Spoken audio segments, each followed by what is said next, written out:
Hey everyone, we're back here at SUSECON. I guess it must be around lunchtime because there's a lot of people milling around, but hopefully you hear us well and it's all coming out.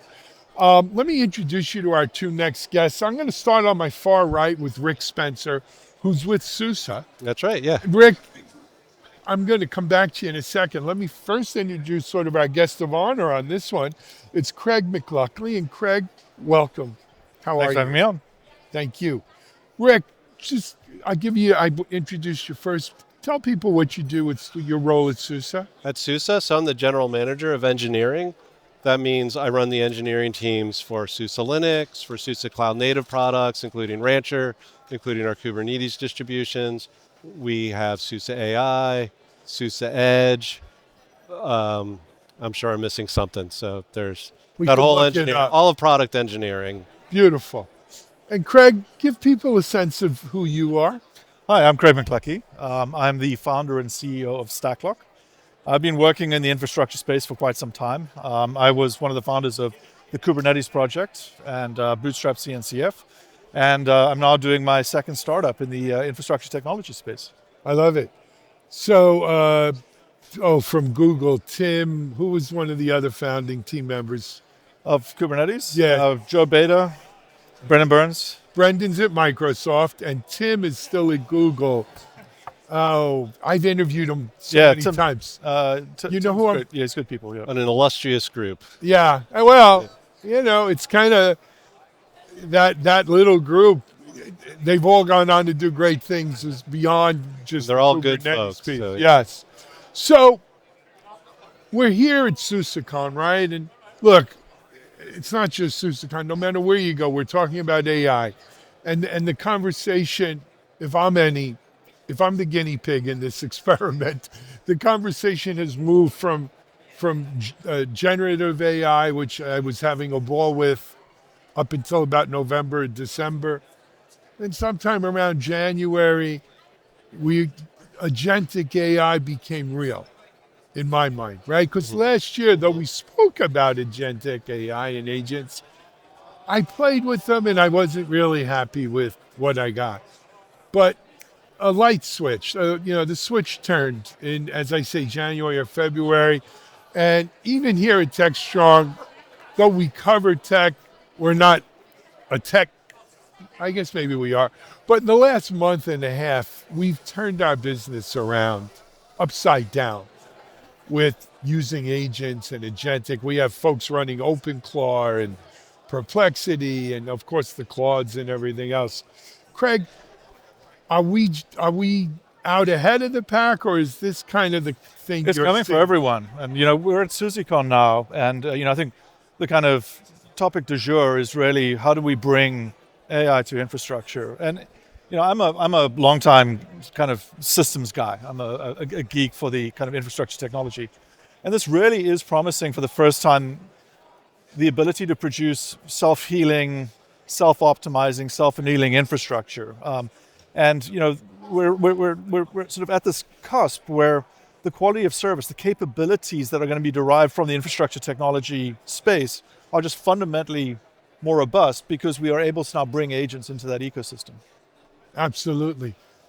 Rick, I assume you've got to be seeing this as well, yeah? Oh, yeah. So we were actually pretty early to Agentics, but we came in we had this vision of MCP powering natural language interfaces where, people would sit instead of sitting in front of the GUI, clicking around Rancher or clicking around Multi-Linux Manager, that they would be chatting with their infrastructure. That MCP technology and all that code base of MCP servers that we built for all of our infrastructure management tools, turns out MCP kind of became the USB plug, as somebody put it, for Agentics also. So we're just being pulled right into the center of the movement for, we call it agent-assisted infrastructure management. So, I've seen a lot of stuff back and forth with MCP, Yeah. right? And it's funny, I guess, what was December of 2024 is when we first started really seeing MCP come out here. And now, a year and a couple months, it is, within 3 months, it became the de facto standard for how agents were communicating. Yeah. I don't know if I've ever seen something happen that, a standard just arise like that quickly. We spoke last, I think it was a week or two ago, the Linux, not the Linux, well, the AI Foundation, which I think is like a broader foundation of the Linux Foundation, had an MCP event in New York that was very, very well attended. We had folks from Techstrong there. Yeah. Why? I mean, it's a fair question. Why has it become the standard so quickly? Why has it become, it's almost like, have we done our due diligence here? Have we really thought it through? Yeah. Well, I think, when I look at what the promise of an agent is a system that can take data, turn it into knowledge, take that knowledge, form a decision, take that decision and create action. Right? That's what agents do. And so the question is, well, if I want to, for instance, deploy an agent into my infrastructure to debug my Kubernetes crash loop backoff, right? What would happen today? Well, something like that would happen. Someone would get notified. They'd be operating in human time. They would look at the text on their phone. They would then log into their console. They'd try to debug it. And, between 1 and 3 hours later, maybe they've resolved the issue. We're now moving to a world where an agent can, take on that onus, that responsibility for the person. By the time you get text, it can already have figured out the problem. If you get to a point where you can trust it, it could already have, put together a remediation that you just need to accept as an operator so it can get deployed. But for that to happen, it has to be connected. It cannot do that in a vacuum. You need to be able to connect it to the operating environment so that it can access the logs, it can access the trace, it can access the code, it can access all of these things. But this is an unthinking, unfeeling system. So you need to be able to do that in a very controlled, thoughtful way. And that's really what MCP does. It brings a way to start thinking about that connection between this landscape of existing technologies and these agents in a way that enterprises can understand and accept. And that is very powerful. I agree. Let me play devil's advocate a little bit, right? I've heard people say, why do we need an MCP? It adds another layer. Can we not use APIs? And I have my own feelings on this. Well, you look like you want to say but something. I'm going to let you guys go first. Next an old friend. Yeah, I had a visceral reaction to that, right? Like what Craig was alluding to. So first of all, the nice thing, one of the reasons that I believe that MCP took off is it's actually a fairly simple concept. It is. It's a server that you run that creates a JSON file. And so you can actually inspect it and, a human can verify it. This matters because you can have a human intelligence create your MCP server that constrains the way that the agents can interact with the systems. So that extra level, that extra layer, as you put it, it's not extra, it's vital, because you can't just let an AI just run rampant over the API. And also you need a human to be able to design a well-designed MCP server, gives the right context to the LLM, so the LLM is making the right decision as they're extracting that. So that's my opinion. I'm interested in Craig's view, though. I couldn't agree with you more. I think the way I think about it is you need to separate the world into hard code and soft code, right? Hard code is the code that we run in production today. It's code that we have developed, we've peer reviewed, we've linted, we've scanned, we've run it through version control, we've unit tested it. This is hard code. This is the systems that run today's enterprises across the world. And then you have soft code. It's the code that an AI system generates on the fly. And when you're talking about using APIs, you're effectively saying, hey, let's run soft code in production against my production endpoints. Soft code is, it's soft. That's the name. It's the name, right? So the question is, are you as an enterprise okay with enabling an agent, an AI system, unfettered access to your API surface area, using a set of permissions that were grounded and really oriented around different classes of technology? And if you're a serious enterprise, the answer is probably no. You probably aren't okay with that. But that doesn't mean you can get away without actually building a narrative around connected agents, right? You want to tap into all of this power. And so I think MCP is really two things. it is telling us what the future looks like, as Rick was alluding to. It's pointing to this world where AI native applications use these large language models as the presentation and view model layer for applications, creating amazing new experiences. But the flip side of the coin is it's also the way that you start to observe, reason about, reconcile, and control those systems' access to your existing world of data. So let me give you my opinion, as long as we're all chipping in, All right, Go. I get the feeling that the API is the wrong tool for the right job, right? Because just my own, Yeah. this is my own personal experience. A lot of times I'll hook our agent in via an API.